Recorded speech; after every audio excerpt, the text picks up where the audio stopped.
So, Bismillah ar-Rahman ar-Rahim. Today, inshallah, we're going to continue what we did last time, which is with Tafseer Surah Al-Ahzab. We're still on Surah Al-Ahzab, and there's really a lot to say, but hopefully we can complete as much as we can. Last week, we talked a lot about Shahida wa Bashiran wa Nadhira. We talked about the da'wah and the purpose of it, and dealing with the different challenges. How do we as Muslims deal with the different challenges, and how to face and do Islamic activism without giving up and giving that support in speaking about Islam without compromising the word of Allah subhanahu wa ta'ala for the sake of acceptance and for the sake of others to embrace what you're saying, or embrace Islam, because in the end is that your duty is to give the da'wah and not necessarily impress people based on their likings.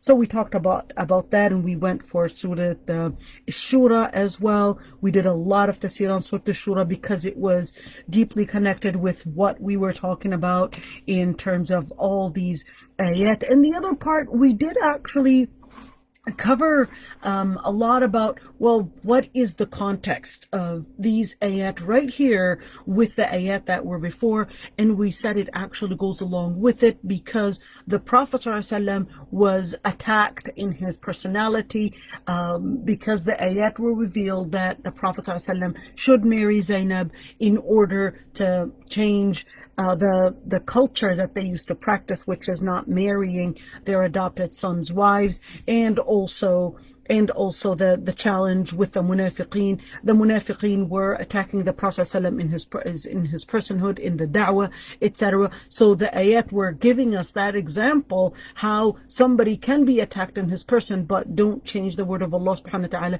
to suit the people. And we also talked about we also talked about the ayat in where the munafiqeen, of course, and how they were relating with the messages that were sent onto the Prophet ﷺ, etc. Now we also talked about another part, and we said that the ayat, because they were talking about the wives or the women, and when they go into it, if a divorce would take place, then they would have to do the waiting period. And what if the person that was married to that woman didn't really have let's say, what was not intimate with the wife? So in that situation, we said this is what is actually explaining that the women that were not that had a marriage contract but were not intimate with their husbands, that they don't necessarily have to do the iddah. But this is the iddah for talaq, not the iddah for wafa. So this is the iddah for divorce and not the iddah for death. So if the woman had a marriage contract and then but was never touched by her husband, but then was never touched to mean it was not intimate. So I'm just going to use that term, and now you guys know what I mean by that. If the man were to die even before consummating the marriage, meaning touching her, then she would still do the iddah for death. She would still do the 4 months and 10 days. Now it's really important to mention that the iddah, the waiting period when the husband dies, in other words, for a widow, it used to be a whole year. But then that was abrogated to be 4 months and 10 days. We're going to get to that because it's a really important thing to talk about when we're talking about an ayah being abrogated and what that actually means in the context in fiqh. And we talked about فَمَتِّعُوهُنَّ وَسَرِّحُوهُنَّ.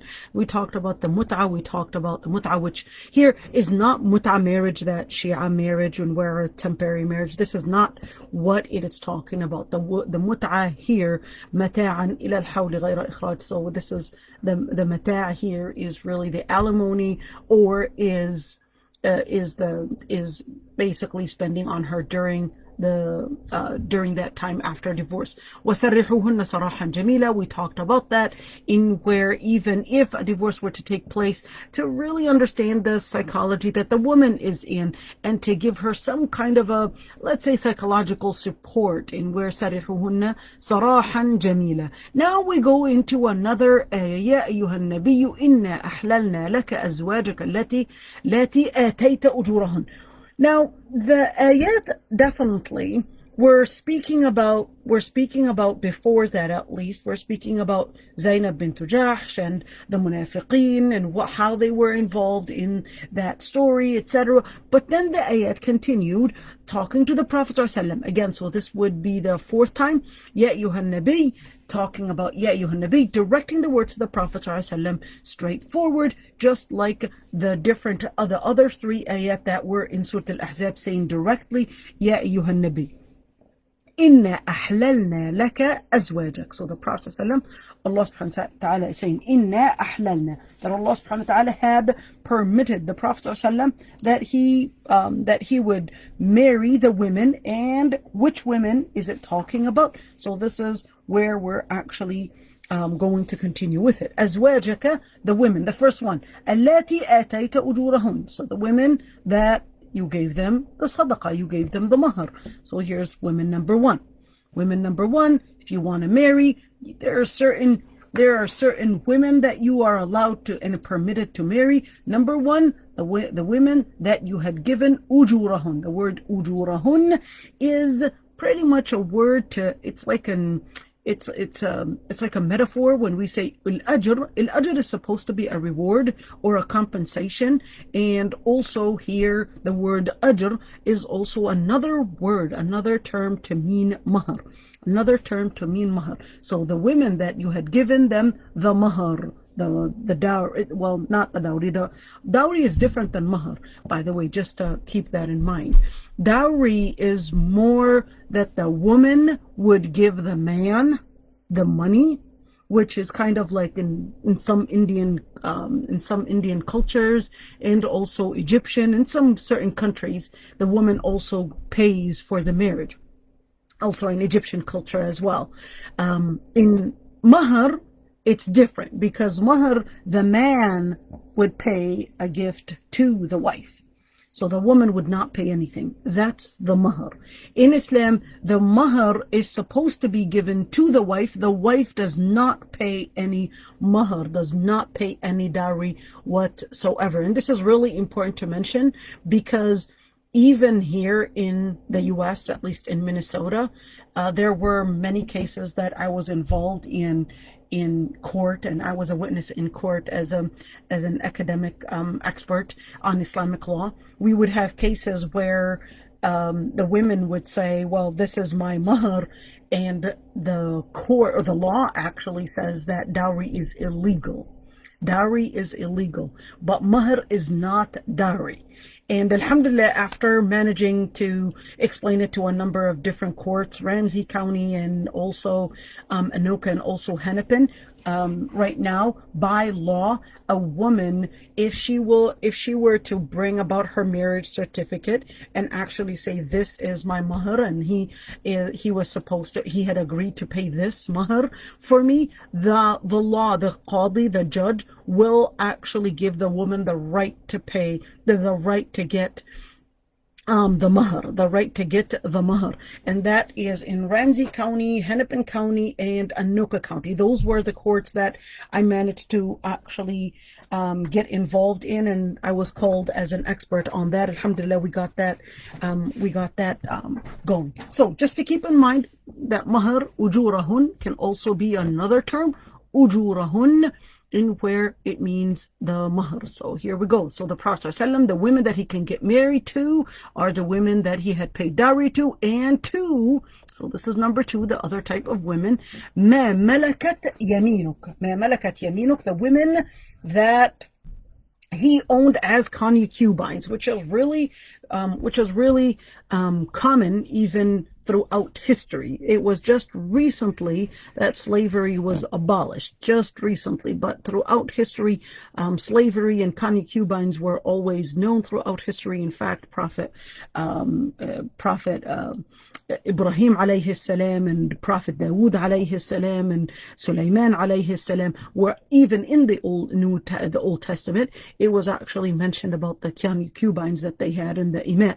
So with the imam, ma malakat yaminuk mimma afa Allahu alayk. Now, ma malakat yaminuk, there are two types of milk al-yamin. There's one milk al-yamin, there's one of concubines that the person himself buys, and there are the other type of concubine that during war that the women would be distributed amongst the army. So this is mimma afa Allahu alayk. And after the battle, there would be lots of course, it becomes later on, it becomes something that is common within, internationally. So this is mimma afa Allahu alayk, and the Prophet ﷺ actually had two milk yamin. The first one was Mary al-Qibtiyya, which was given as a gift by the king of Egypt, and the other milk al-yamin was actually Safiya bint Huyay ibn Akhtab. This is the other milk al-yamin. Safiya bint Huyay ibn Akhtab was freed.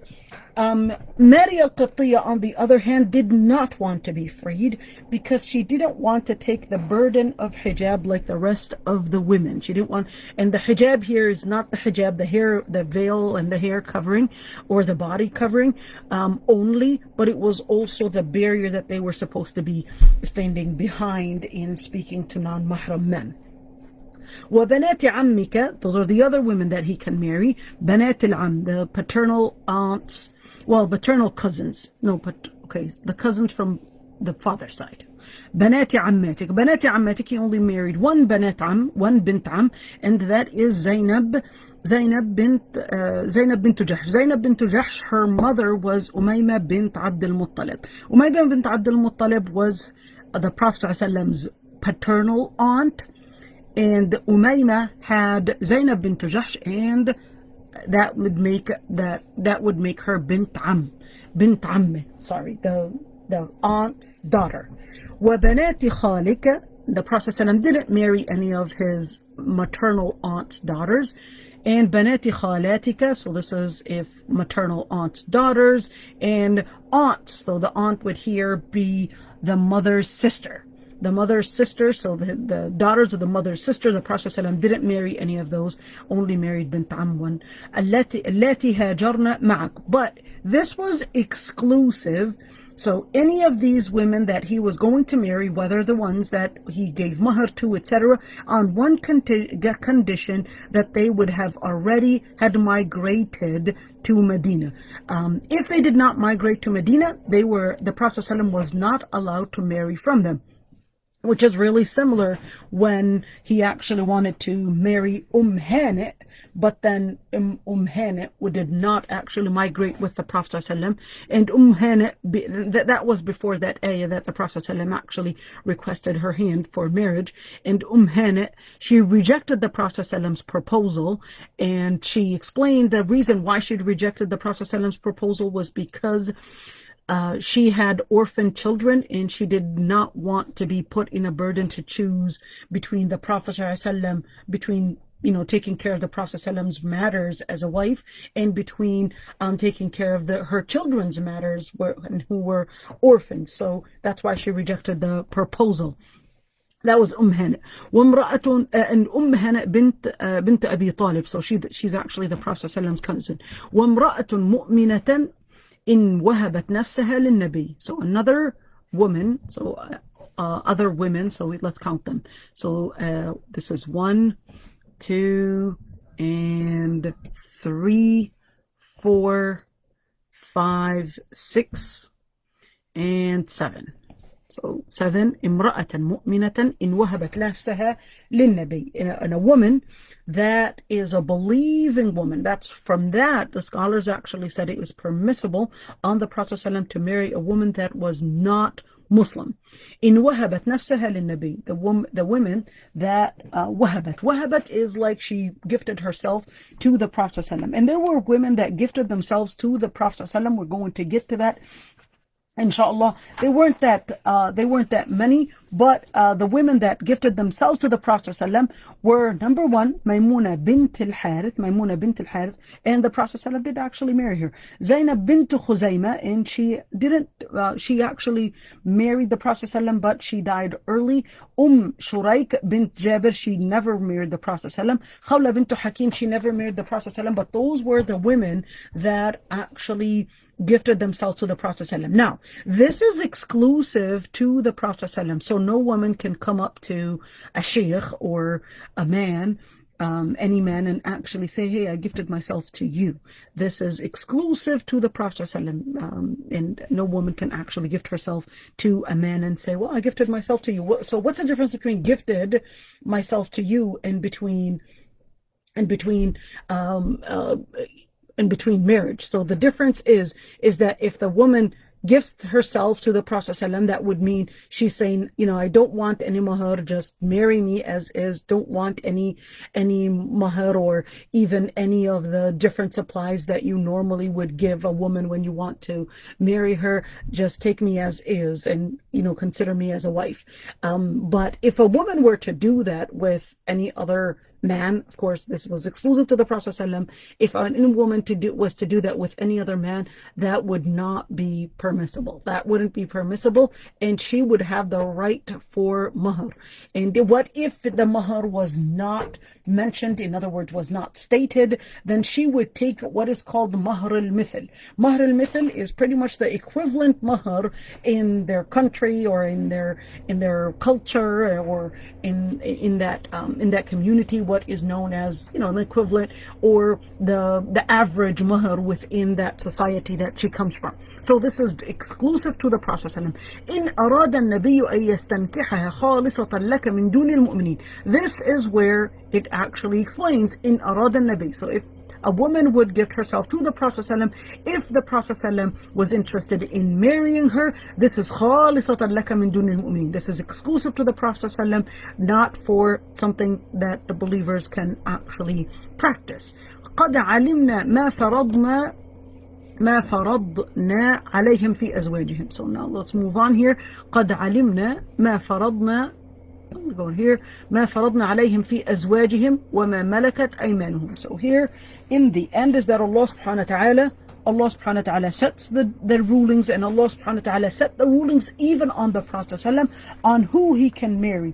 And here the ayat are also limiting to the Prophet ﷺ on who the Prophet ﷺ can marry. لِكَيْ لَا يَكُونَ عَلَيْكَ حَرَجٍ. In order to uplift the burden off the Prophet ﷺ, it actually showed that there are certain rulings that the Prophet ﷺ had exclusive to him that cannot be given to the rest of the believers or to the rest of the Muslim community.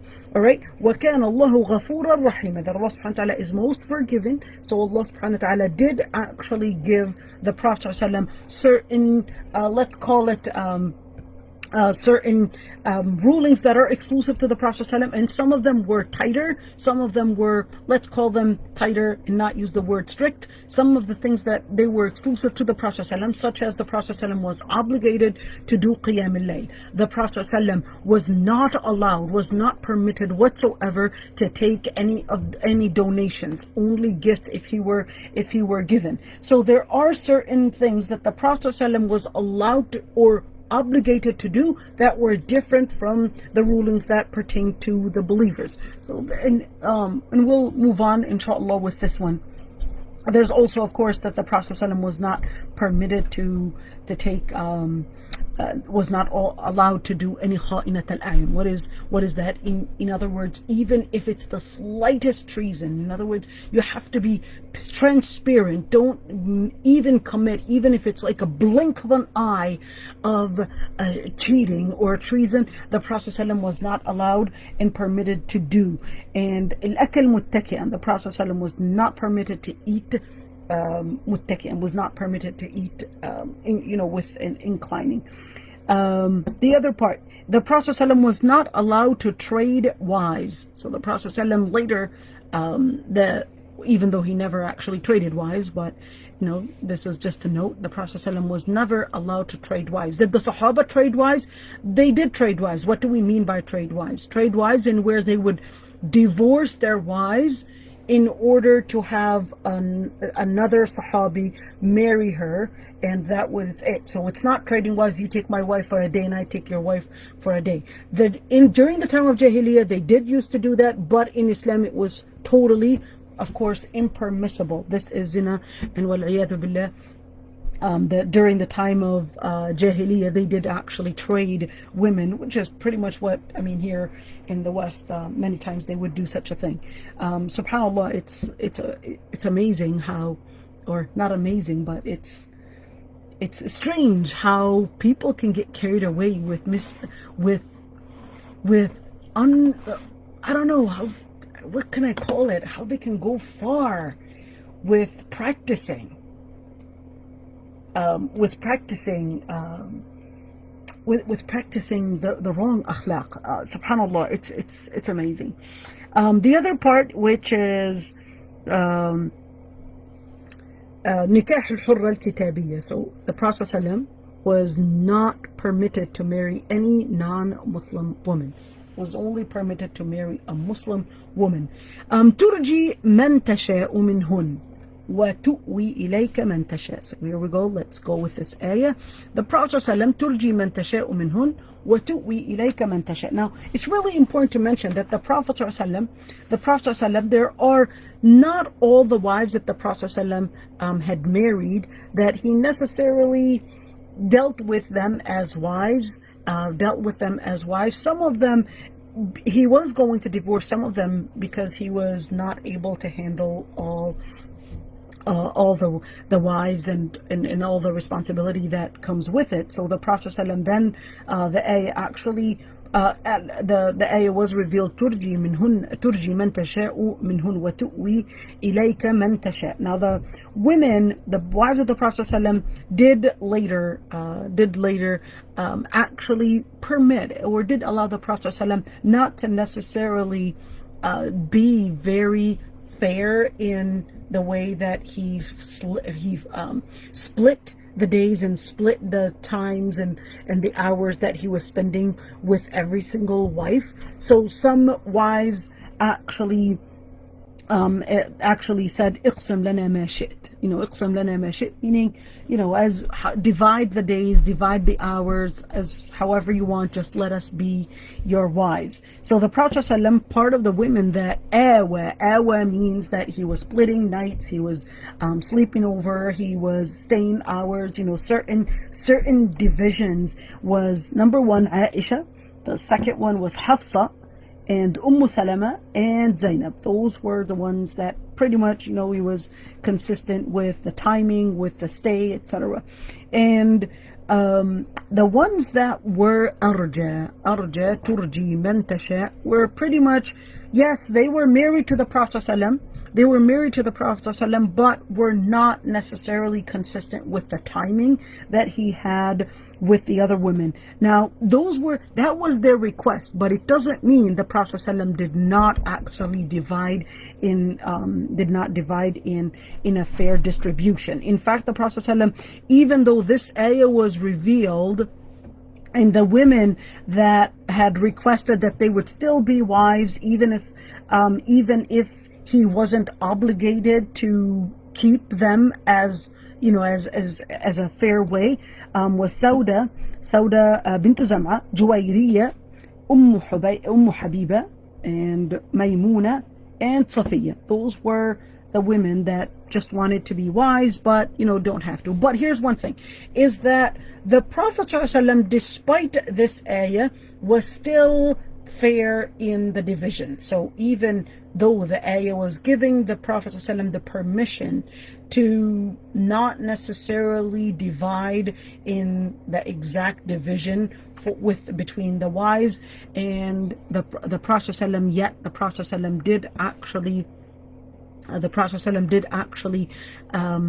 keep up with it which is keep up with dividing fairly, and which is why the Prophet ﷺ actually said, Allahumma hadha qasmi fima amlik fala talumni fima tamliku wala amlik. Oh Allah, this is my ability. This is my ability in making a fair division. So don't hold me accountable with something that you hold. In other words, you have the power in controlling, and I don't have power in controlling, which was really indicating that the Prophet ﷺ, there are certain things that he wasn't in control of, which was really love, and that those inner feelings that he might have towards one wife and not have the same towards another wife. And that was really when he was referring to Sayyidah Aysha, according to most of the scholars. وَمَنِ ابْتَغَيْتَ مِمَّنْ عَزَلْتَ فَلَا جُنَاحَ عَلَيْكَ. So even the women that he... So this is the ayah giving the Prophet ﷺ the permission. So even if they were still married to the Prophet ﷺ, but the Prophet ﷺ was not necessarily as frequently going to those wives, the ayah was giving him the permission, but that is not how the Prophet ﷺ actually practiced. The Prophet ﷺ practiced fairness with the wives and not necessarily divide certain days, and which is why the Prophet ﷺ, even though he was at Maymuna's home, when the Prophet ﷺ got sick, but he had requested, and Maymuna was actually one of the wives that the Prophet ﷺ was turji man tasha, meaning that they were one of the wives that did not seek to have that fair division, and did not really want to have that fair division, just wanted to be married to the Prophet ﷺ. But the Prophet ﷺ still had asked during his the illness that he had died in, he had asked if he could go to Sayyidah Aisha's home during his last days. He was extremely sick. ذلك أدنى أن تقر أعينهن ولا يحزن ويرضين بما آتيتهن كلهن. So that was really just for them to know and feel tranquility and feel satisfied that Allah subhanahu wa ta'ala did not obligate the Prophet ﷺ to actually be in that complete division, or that fair division, if you want to say, but in the end it is in order to تقر أعينهن. تقر أعينهن is more of an idiom. It's more of an idiom in where you would say it's like their eyes are satisfied, but their eyes are satisfied. Again, it's an idiom. It's more of a metaphorical thing, a metaphorical wording that you might use in where they would be satisfied. They won't necessarily feel hurt. And وَيَرْضَيْنَ بِمَا آتيتهن, and they would be satisfied with what they were given. وَاللَّهُ يَعْلَمُ مَا فِي قُلُوبِكُمْ. That Allah subhanahu wa ta'ala knows what's in there, knows what is in their hearts, whether in the heart of the Prophet ﷺ, because he was not able to control his sentiments, control his love for one of the wives more than probably than another wife. So Allah subhanahu wa ta'ala says, Wallahu ya'lamu ma fi qulubikum. And Allah subhanahu wa ta'ala knows what is in the hearts of the Prophet ﷺ. But again, even though this ayah was revealed, but the Prophet ﷺ was consistent in being fair with the wives, even though this ayah was revealed that way. وَكَانَ اللَّهُ عَلِيمًا حَلِيمًا. That Allah subhanahu wa ta'ala was aliman. Aliman with what? Aliman means that he was aware, he had all the knowledge in the situation that they were in, and what the Prophet ﷺ had concealed in his heart, or what he had revealed in action. Halima, that Allah subhanahu wa ta'ala is forbearing. So even if the Prophet ﷺ, so here the Prophet ﷺ, even if the Prophet ﷺ were not to practice the complete fair division, Allah subhanahu wa ta'ala is halima, that Allah subhanahu wa ta'ala is actually forbearing in that situation. But again, the Prophet ﷺ still practiced being fair with his wives, even though the ayah was actually giving him the permission to not fully practice that division. لا يحل لك النساء من بعد. Now continues. after the ayah, and I want you to look at this. So this is really important because you cannot put it outside of the context. The ayat are very coherent. So after the ayat, we're actually talking about which women he can marry. So then scholars had differences of opinions after saying all those or revealing all those ayat or which women he could marry. Then the ayah actually goes further and says, لا يحل لك النساء من بعد. Now this actually had differences of opinions between scholars, and the differences of opinions were as follows. Number one, is this saying that the Prophet ﷺ was not permitted to marry any other woman after that revelation of this ayah, that he was not permitted to marry any other women than the women that he had already married? Or is this actually talking about min ba'du, meaning all the ones that were mentioned in the ayah? All the ones that were mentioned in the ayah. Let's go back to the ayah and actually see which ayah it's talking about. It's talking about this. So more than the women that were mentioned, I believe we counted 7 types of women, that further than these women that he cannot actually marry. Other scholars said that no, this is لا يحل لك النساء من بعد is actually talking about that the Prophet ﷺ is not permitted to marry outside of those categories from the Christians and the Jewish women, in other words, from the people of the book. And then other scholars said that no, it actually says لا يحل لك النساء من بعد, that you don't have the right to marry women or other women after that they said that it actually meant that he was not permitted to marry any other woman because these wives had already accepted to be with the Prophet ﷺ, even though they had requested for an increase in spending, or at least in the money that they were given. So then when they had accepted and they were given the choice whether to go to get a divorce or whether to be with the Prophet ﷺ, I think we mentioned that story. Then they said that they wanted to be with the Prophet ﷺ and they just wanted al-akhirah and forget about all the money that they were hoping as an increase in their lifestyle. So then the scholars actually said that this ayah was really in reward for them. This was rewarding them, that the Prophet ﷺ would not marry any other woman after them appreciating and wanting to be with the Prophet ﷺ. So the Prophet ﷺ was then ordered not to marry any other woman after those 9 wives that he had actually had. وَلَوْ أَعْجَبَكَ حُسْنُهُنْ, even if you had, even if any other woman's beauty, you were impressed by it, you did not have the right to marry any other woman.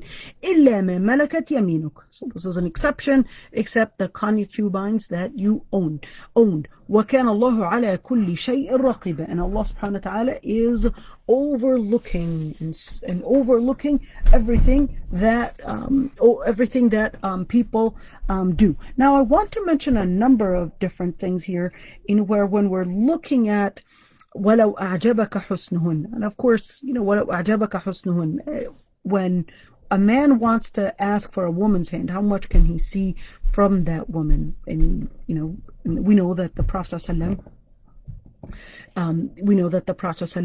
had one of the women actually came to the Prophet ﷺ and she actually said, I gifted myself to you.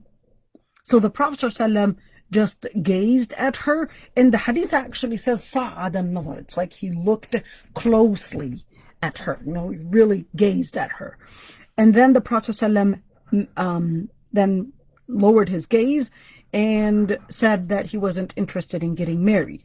All right, and another Sahabi says, one of the Prophet ﷺ's companion was actually interested and requests that he would marry her. Then the Prophet ﷺ tells him that he would need the mahr to offer this woman, and the list goes on and on. But how much can a man actually see from a woman? She's a hijabi or a niqabi, and he wants to get married to this woman. Is it just the face and the hands, or is it more than that? There are actually, I'm just going to make say the story, or say the different opinions in short. The opinion number one is that, which is the opinion that Malik ibn Anas had mentioned, that it's just the face and the hands that he could look at, and the other details you're able to see. The other details, it's like just from the face and the hands, and of course, even if the sister is actually wearing a full hijab, you're pretty much going to be able to see whether she's obese, she's skinny. You're able to get a feature just by looking at her with her hijab. You're able to see a lot of that. And then they went into differences of opinions on whether it has to be with her permission or not. And let me continue with the part. So the first opinion, only her hands and her face. The second opinion, he can look and see more than that. In other words, let's say she appears with clothes that she normally dresses in front of her brothers and in front of her maharim, that he can actually see that. But here's one thing, because of the so many different cases that I would get, even that opinion, I would be really cautious on when the sister would apply that opinion, even though like the Madhab al-Hanbali had actually considered that opinion. But I would be really cautious in going for that opinion from the first hour that this brother comes in to see the sister, because take some time to see if you are interested in this brother. Show up with your hijab, and then if there is, let's say, a 90% level of consent and you wanted to reveal more, I will tell you, yes, there is that opinion. The other opinion that I would like to mention, just because unfortunately we're living in times where I would say people are taking out from the books of fiqh the opinions that even the scholars had rejected, although yes, it's mentioned in the books of fiqh, but I would like to mention it because we're living in times of lots of misconceptions. قال داود ينظر إلى سائر جسدها. I wanted to comment on this one, in where Dawood said, you can see as much as he wants, and he can actually see her without even her hijab, and see, which is actually rejected and absolutely rejected. And the scholars, all the scholars actually rejected this claim, because it actually contradicts أصل من أصول الشريعة, which is a main thing in Sharia, which is حفظ الأعراض, which is preserving and protecting chastity.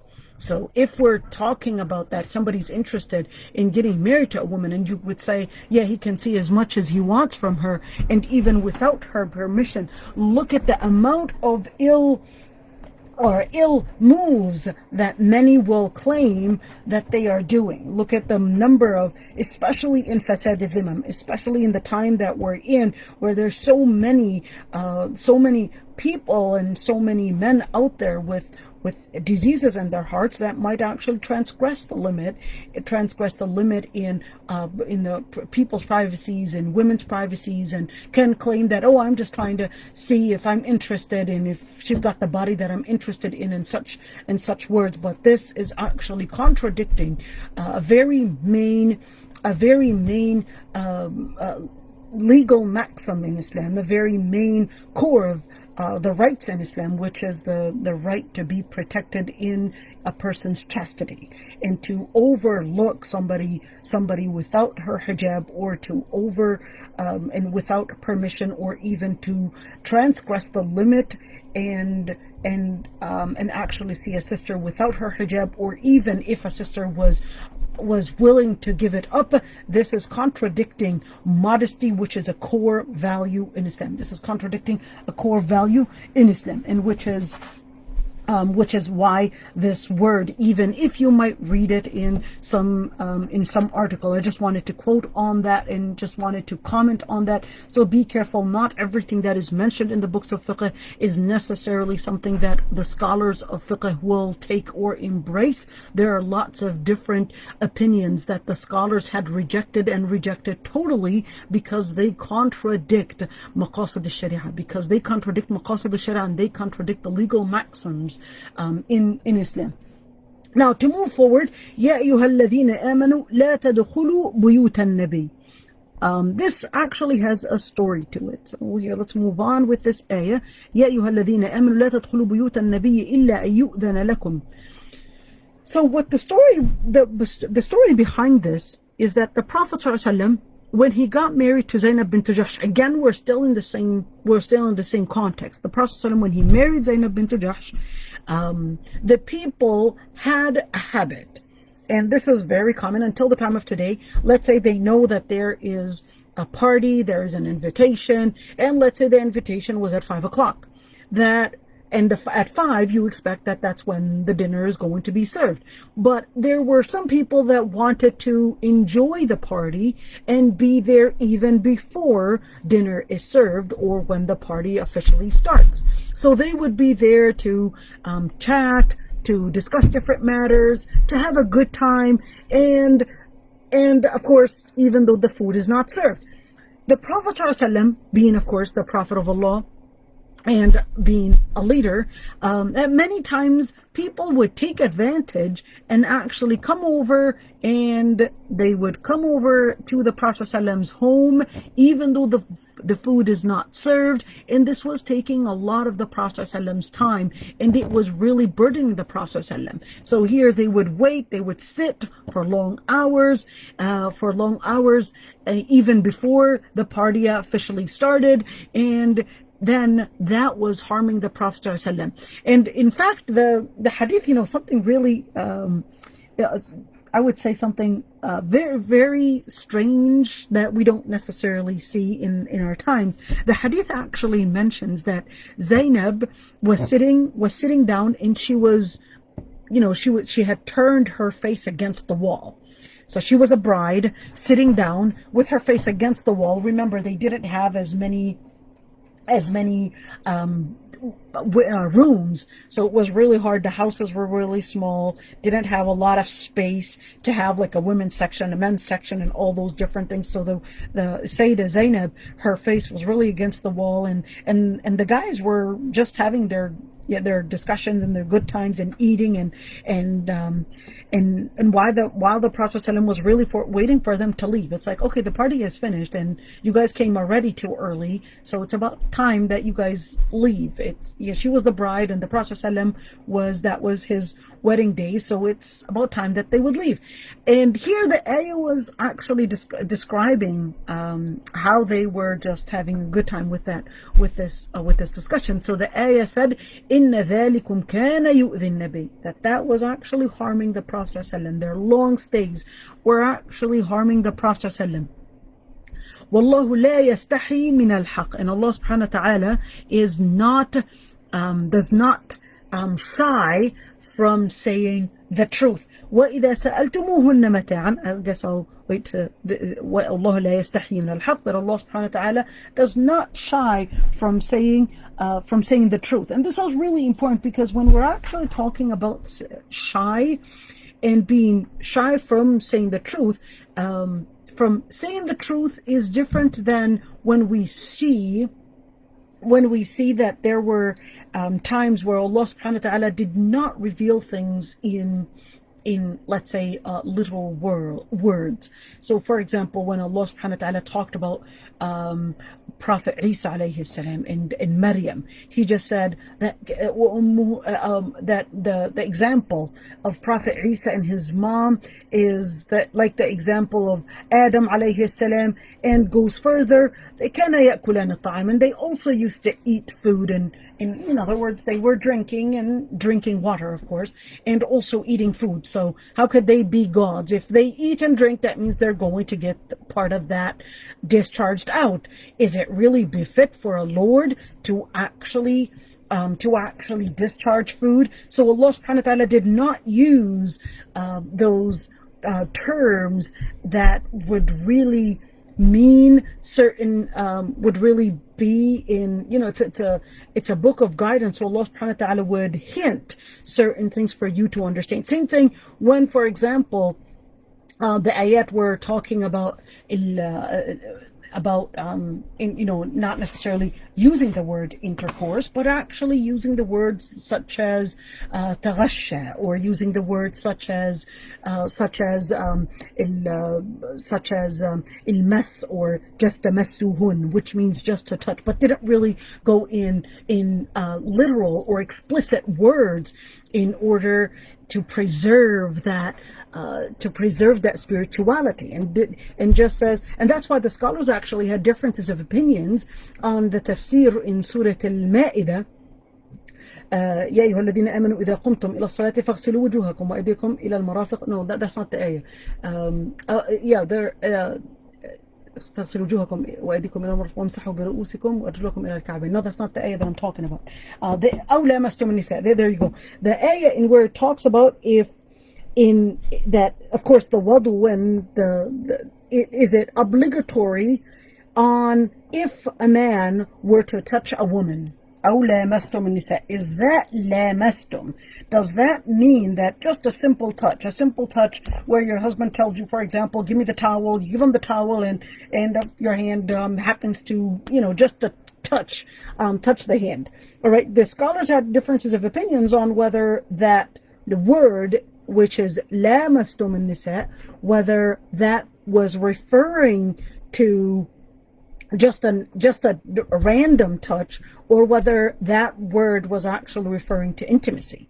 And from that word, and the reason for the differences of opinions was really the letter لامستم, the letter a in the word لامستم. Does it mean an exaggeration of a touch? So المبالغة في اللمس, which would refer to intimacy, or is that لامستم would mean that there was a bilateral touch? In other words, there was a common touch. The one person and another person, they happen to touch it. A touch does not happen by one person; it actually happens by two people. Okay, and that's why for Madhab al-Shafi'i, for example, they considered that any touch, even if you touch your own sister, you were playing ball and your hand happened to come across her hand while you were playing ball, for example, that you would have to redo the wudu. So they would consider not only a wife, but any type of touch. For Madhab al-Maliki and Hanbali, they regarded that, no, this is talking about the touch where it has some lust with it. That's the lust, and therefore what results from the lust and discharges that's what breaks the wudu. Al-Madhab al-Hanafi regarded that, no, lamastum here actually goes in referring to an exaggeration of a touch, which would actually refer to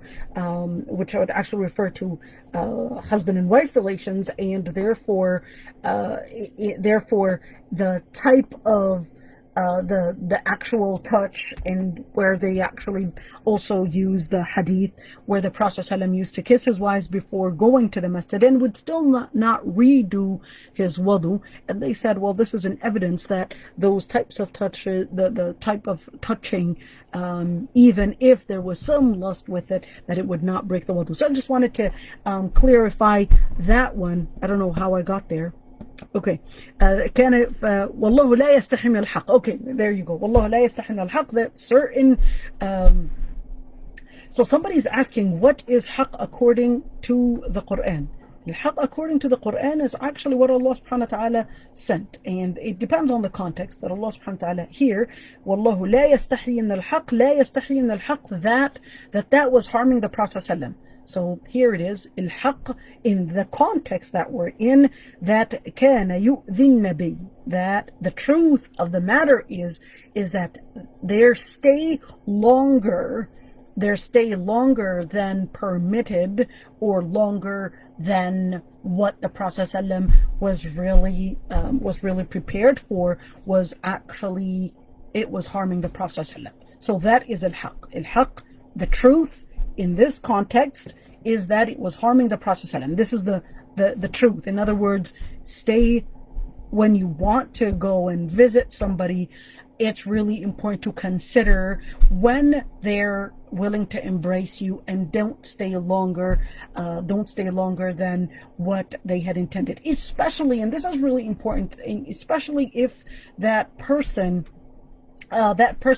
was, I would say, yes, it's talking about the Prophet ﷺ, but there are certain times, especially public figures, many times people don't realize that their time is extremely busy. Public figures, or even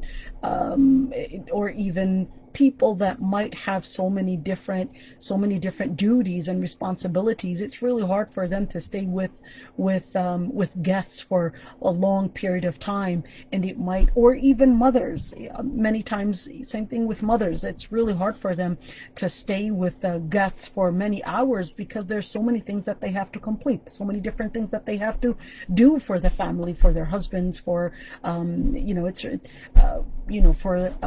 for their family, etc. And it's really important to also, there's a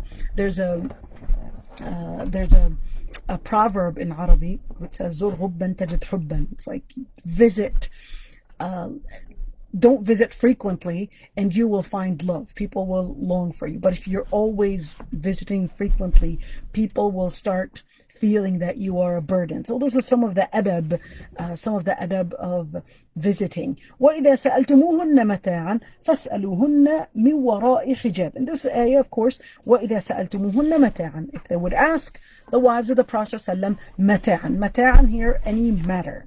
They had a question, they had an issue. فَاسْأَلُوهُنَّ مِنْ وَرَاءِ حِجَابٍ. Then ask them, or if you needed to talk to them for a certain matter, then it has to be behind a hijab. And I want you here to look at the word hijab. The word hijab here was referring to two things. Now, there is the general term hijab, or تزداد حبا. زُرْ غُبًّا تزداد حبا. Now, there's a term hijab right here. There's the general hijab, which all the women were obligated to wear, to draw on them, which is the hijab, the modesty.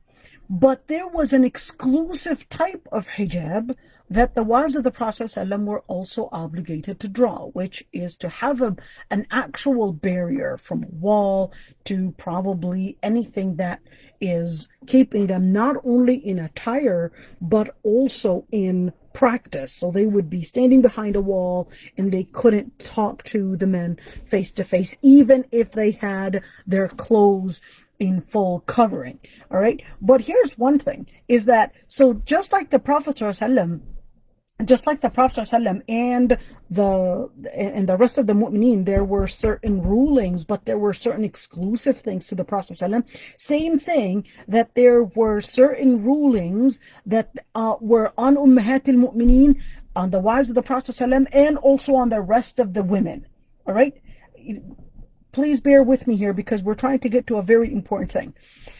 So, and the same thing, when we're talking about hijab, Allah subhanahu wa ta'ala made it easy on the rest of the believing women, and that they don't have to talk to men behind barriers.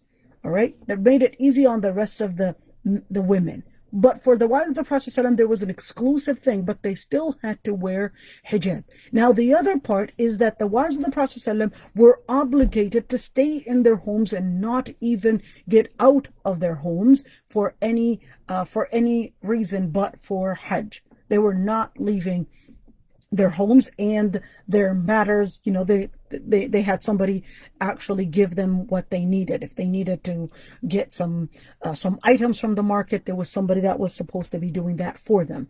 All right. Now, ذَلِكُمْ أَطْهَرُ لِقُلُوبِكُمْ وَقُلُوبِهِنْ. Now, this is what I wanted to get to. So the whole idea of hijab was really in order to bring about purification in their hearts, the hearts of the men and also the hearts of the women. And this is a very important thing, because when we're talking about hijab, somebody might say, just like that Samina Ali TED Talk video in where she said that hijab was just to differentiate between the concubines, in other words, the women that were slave women and the women that were free women. But that's actually not only the case. There were so many different things, and one main reason why hijab was obligatory was actually for this main reason. In other words, for the sake of modesty, and for the sake of spirituality. So hijab in general was actually for this reason. It is in order to bring about purification in the hearts of the men and in the hearts of the women. وَمَا كَانَ لَكُمْ. And that's the same thing why the ayat in Surah Al-Ahzab, in Surah Al-Nur, we're actually talking about the obligation of hijab, and we're also excluding which people can overlook at women that are during the moments when they don't have their hijab on, and it focused on the غير أولي الإربة من الرجال, the men that don't have lust towards women, and also the children, the young children that don't understand anything about lust and women's bodies and anything of that sort. So why غير أولي الإربة من الرجال, which it would include men that are probably, they probably may have some kind of an illness which would disable them from having lust for women, different dysfunctions, or different diseases, or maybe even mental diseases that may be included. They don't have lust for women because of different dysfunctions in their body. So those types of men, even if the woman actually took her hijab in front of them, it's actually not haram. But of course, always التقوى is best. We're going to get to that later on, inshallah. وَإِذَا سَأَلْتُمُوهُنَّ مَتَاعًا فَاسْأَلُوهُنَّ مِنْ وَرَاءِ حِجَابٍ ذَلِكُمْ أَطْهَرُ لِقُلُوبِكُمْ وَقُلُوبِهِمْ وَمَا كَانَ لكم أن تؤذوا رسول الله ولا أن تنكحوا أزواجه من بعده أبدا. Now, the person that asked also about وَاللَّهُ لَا يَسْتَحْيِي مِنَ الْحَقِّ, this is part of al-haq, any harm for the Prophet ﷺ. So here it is, يُؤْذِي النَّبِيِّ, and here continues, and you shall not harm the Prophet ﷺ, and part of that harm is to marry the Prophet ﷺ's wives. Part of that harm is to marry the Prophet ﷺ's wives, that Allah subhanahu wa ta'ala actually says, وَلَا أَن تَنْكِحُوا أَزْوَاجَهُ مِن بَعْدِهِ أَبَدًا. So it is impermissible that any man would marry the wives of the Prophet ﷺ after his death ever.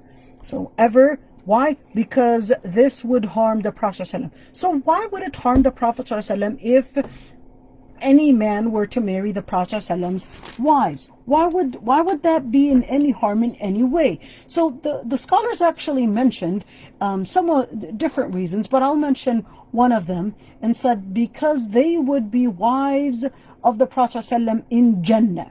They would be the wives of the Prophet ﷺ in Jannah, because the woman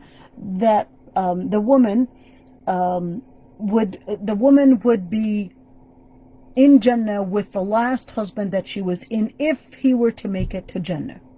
Alright, which is why Hudhayfa actually said to his wife, إن سرك أن تكوني زوجتي في الجنة إن جمعنا الله فيها فلا تتزوجي من بعدي. It's like, if you want, and if you would be happy and delighted to marry me in Jannah, if Allah subhanahu wa ta'ala would gather us and let us make it to Jannah, then don't marry after me, so we can be together. فَإِنَّ الْمَرْأَةَ لِآخِرِ أَزْوَاجِهَا, because the woman is going to marry the last man she's married to. She's going to be married the last man she's married to in Jannah. Now, scholars actually had differences of opinions. Does that mean that the last man? So what about the other hadith where the Prophet ﷺ actually said, in another hadith where the Prophet ﷺ says that the woman would marry the man that had the best of the akhlaq, the best of the manners, and she would choose whatever she wants, but she would choose, she would actually, she would be given or granted or gifted the one with the best akhlaq. All right. So the scholars actually had differences of opinions in combining those two ahadith.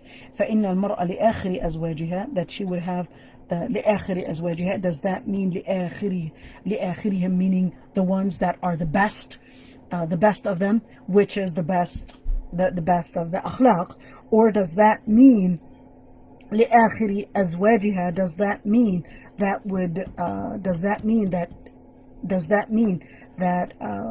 that literally the last one? So let's say she remarries after him, that she was going to be marrying the last one she was married to. So again, إن ذلكم كان عند الله عظيما, that was that matter, that is ذلكم here is actually marrying after the Prophet ﷺ, marrying the wives after the Prophet ﷺ. إن تبدوا شيئا أو تخفوه فإن الله كان بكل شيء عليما. So إن تبدوا شيئا أو تخفوه, and this is actually talking about the Sahaba, that whether they are hiding, so even to hide feelings or sentiments that they were interested in the Prophet ﷺ's wives was actually not permissible. So whether they were hiding it or whether they were keeping it in secret, they were still, when it came to the Prophet ﷺ's wives, they were still considered accountable, and that they cannot even have those feelings. فإن الله كان بكل شيء عليما, and Allah subhanahu wa ta'ala is aware of what you might reveal and what you might hide. What you might reveal and what you might hide. Now the Prophet ﷺ's wives, it's been an hour, so next week inshallah we're going to talk about the Prophet ﷺ's wives, some details about who they were, and some important information about them, because that would take me like almost 20 minutes, but I think it's really important to mention at least those sahabiyat, and know more about them, like why were they and how did they learn, and how was their life like with the Prophet ﷺ, and how do we understand that relationship between them and the Prophet ﷺ. So just some things inshallah next week, hopefully, inshallah. All right, so, and we're just gonna look at some, somebody asked a question about eating, with an inclination. So the Prophet ﷺ did not used to practice eating with an inclination, because the Prophet ﷺ, had the manners of eating, and scholars actually had differences of opinions on whether that was haram on him to do, or whether the Prophet ﷺ, it was just makruh on the Prophet ﷺ. And this is actually because of a hadith that was narrated in Sahih Muslim, that the Prophet ﷺ utiya bi ta'amin akala min. The Prophet ﷺ was given some food, and the Prophet ﷺ actually did not eat while inclining, and the hadith actually says فَإِنِّي أَكْرَهُ مَا كَرِهْتُ, that the Prophet ﷺ actually disliked eating in a state of inclination. Now there are a number of different things that we can actually talk about when we're talking about the Prophet ﷺ, because he had said in the hadith narrated in Bukhari, "Inni la akulu muttaki'a," I do not eat while inclining. So it's kind of like, you're inclining probably on a couch, and you're eating while you're eating in that inclination state. So the Prophet ﷺ actually said in the hadith narrated by Bukhari, "Inni la akulu muttaki'a," I don't eat while in that state of inclination. Ibn Hajar al-Asqalani, a very important scholar, actually said that Jibreel alayhi salam actually forbid him from doing that, and it was more of makruh. It was more of makruh, that is hated, than actually haram. And the reason why it was makruh, because it was the manners of those that are the kings and pride, and it contradicted the humility that the Prophet ﷺ was in. The other Nawawi, on the other hand, actually said لا آكل أكل من يريد الاستكثار من الطعام. So I don't eat the way that somebody would just want to eat for the sake of eating. That the Prophet ﷺ, when he used to eat, he would eat the amount that would fulfill his hunger, and not necessarily to eat for the sake of eating. So when you're eating in a form of inclination, you're just eating for the sake of pleasure, and which is something that the Prophet ﷺ did not use to practice. So that's the answer to the question that I believe Sister Mish'al had asked, even though she's not here, but it's actually very late for them. So here's another question. Can you tell us about Sayyida Maryam al-Qibtiyya? Has she become a Muslim, or she was a Christian? No, she did actually become Muslim. There's no doubt about that. She did become Muslim, and she was, most scholars actually say she was a concubine and not a wife. She was from Milk al-Yamin and not a wife. She was also the mother of the Prophet ﷺ's son. The mother of the Prophet ﷺ's son, Ibrahim. And the Prophet ﷺ was very sad when his son died. So this is just a fast thing about Maryam al-Qibtiyya, that she was actually from the concubines and not from Ummahat al-Mu'mineen. But again, there are still differences of opinions between scholars on that matter, but majority actually said that she was actually from al-Ima. The Ima for the Prophet ﷺ were Rayhana and Jari.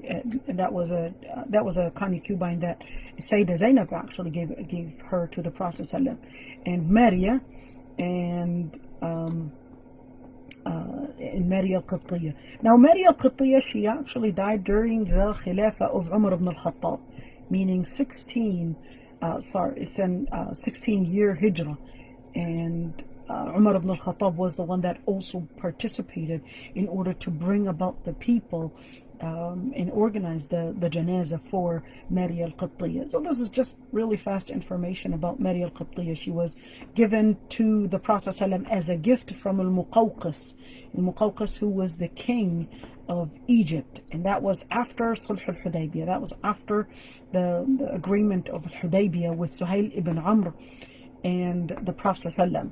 And of course, Sulh al-Hudaybiyah would also mean Bay'at al-Ridwan. And Maryam al-Qibtiyya did actually become Muslim. There is no doubt about that. And she had actually been a good Muslim as well. Here a question says, tell us about the story when the co-wives of the Prophet ﷺ had a soup fight. So it's actually past an hour, but we'll talk about the soup fight, inshallah, when Umar ibn al-Khattab comes in and actually realizes that, the Prophet ﷺ would tell them, put it away. We don't want him to see what we were doing. So we'll talk about that, inshallah. And jazakumullah khairan, everyone. And if there are any questions, I'd be happy to allow you to unmute yourselves and actually participate or ask any questions. Go ahead.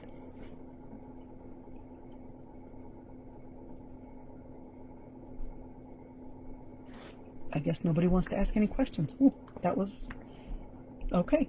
I wish I could turn on the camera. Go ahead. I have a question. Go ahead, sweetheart.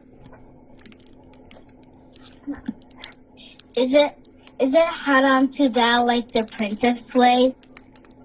To bow? That's a very good question.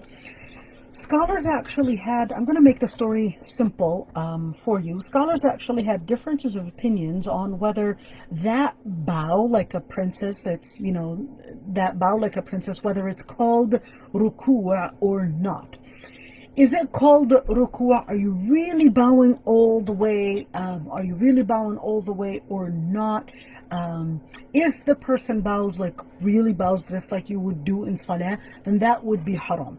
But if you're bowing like a slight like curtsy and a little slight bow to show respect, it wouldn't be haram according to some scholars, because they considered that that was not ruku'. So it's not like you're worshiping that person. You're just giving some sort of a greeting. And same thing when we're talking about martial arts. They might do the karate and then they might do a little bow. It's not a complete bow, so it's not haram to do. But it's best to actually do the greeting like a Muslim, where that does not involve bowing. That's the best and safest way to do it. So I hope I answered your question. MashaAllah, how old are you?